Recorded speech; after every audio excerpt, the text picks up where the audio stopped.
Si tu regardes cette vidéo, c'est que tu as toujours su que tu étais différent. Et tu as raison, mais pas pour les raisons que tu crois.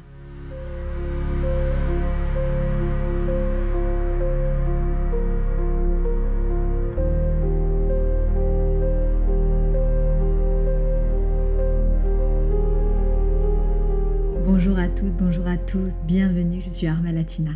Je suis coach et mentor en réalisation de soi, en leadership, spécialisée en neurosciences, intelligence émotionnelle depuis plus de 10 ans.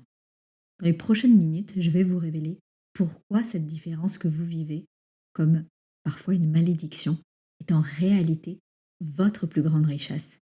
Et surtout comment transformer cette différence, cette sensation d'être à part, en force. Restez bien jusqu'à la fin parce que je vais vous donner un exercice concret pour passer de la différence subie à la différence assumée. Vous connaissez cette sensation? Être physiquement présent, mais émotionnellement ailleurs. Dans une soirée, dans une réunion ou même en famille. Vous observez plus que vous ne participez. C'est pas de l'antisocialisme, c'est de l'hyperconscience. Votre cerveau, il traite les informations différemment. Vous voyez les non-dits, les dynamiques cachées, les possibilités que les autres ne voient pas encore.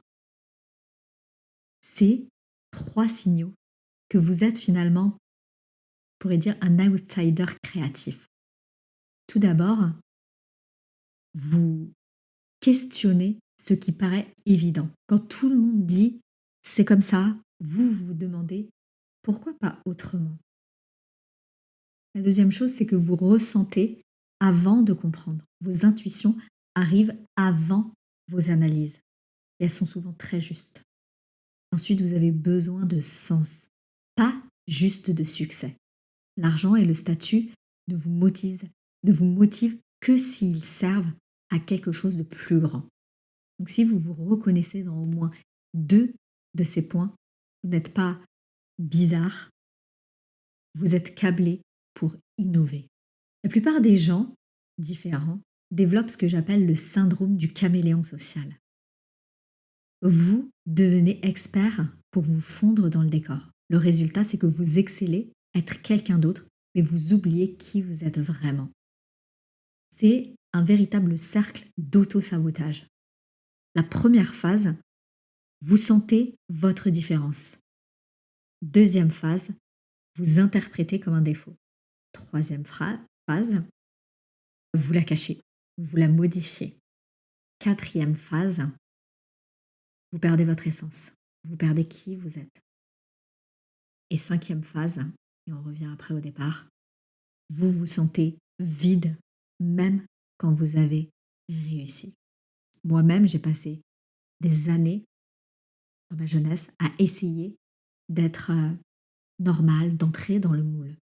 Résultat, j'étais insatisfaite de tout ce que je mettais en place, que ce soit des réussites ou des échecs, et je ne comprenais pas pourquoi. Et ce n'est pas que vous n'arrivez pas à créer des liens, c'est que vous recherchez des connexions authentiques dans un monde où il y a beaucoup de relations superficielles. Votre solitude, c'est pas un bug, c'est vraiment cette conséquence, ce besoin de revenir à vous-même. Elle filtre naturellement les personnes qui ne sont pas alignées avec vous. La révélation, c'est que votre différence, c'est un avantage révolutionnaire. Tous les grands changements de l'humanité, ils ont été initiés par des personnes qui ne rentraient pas dans le moule. Pour vous donner 2 exemples concrets, Einstein, par exemple, il était considéré comme un élève médiocre. Van Gogh, il n'a vendu qu'une seule toile de son vivant. Et pourtant, leurs noms, ils sont connus de manière internationale. Ce qu'ils avaient en commun, c'est qu'ils ont arrêté d'essayer de s'adapter au monde existant et ils ont créé leur propre monde, leur propre voie. Il y a 4 super pouvoirs de ce qu'on considère comme des outsiders. Le premier pouvoir, c'est vraiment cette vision périphérique. Pendant que les autres, ils regardent droit devant, vous voyez les angles morts, les opportunités cachées, les innovations. Vous avez cet esprit visionnaire. Ensuite, le deuxième super pouvoir, c'est la pensée systémique. Vous ne voyez pas juste des éléments isolés, vous voyez les patterns, les connexions, des systèmes entiers. Le troisième, c'est l'authenticité. Je dirais même c'est cette authenticité qui devient magnétique. Parce que quand vous assumez votre vraie nature, vous attirez naturellement les bonnes personnes, les bonnes opportunités. Parce que vous rayonnez.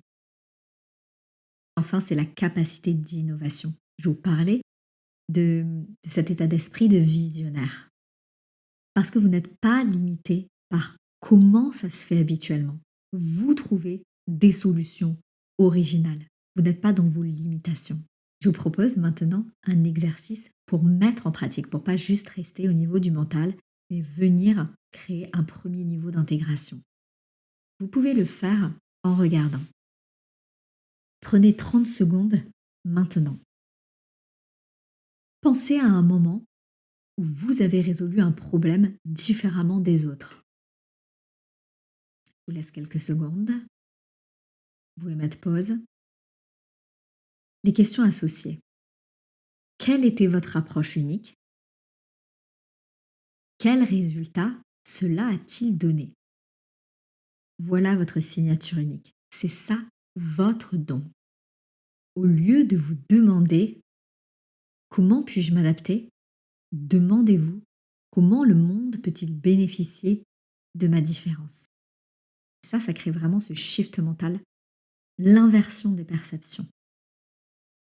Exemple concret de cette transformation. Le avant, c'est je suis trop sensible, je prends tout à cœur. Après, le shift mental, c'est ma haute sensibilité me permet, par exemple, de créer des contenus qui touchent profondément les gens ou d'entrer dans des relations qui touchent profondément les gens. Avant, je ne sais pas me concentrer sur une seule chose.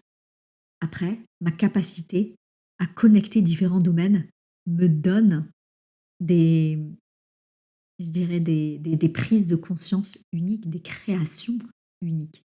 Le paradoxe de cette influence qui est basée sur l'authenticité, c'est que plus vous assumez votre différence, plus vous attirez les bonnes personnes.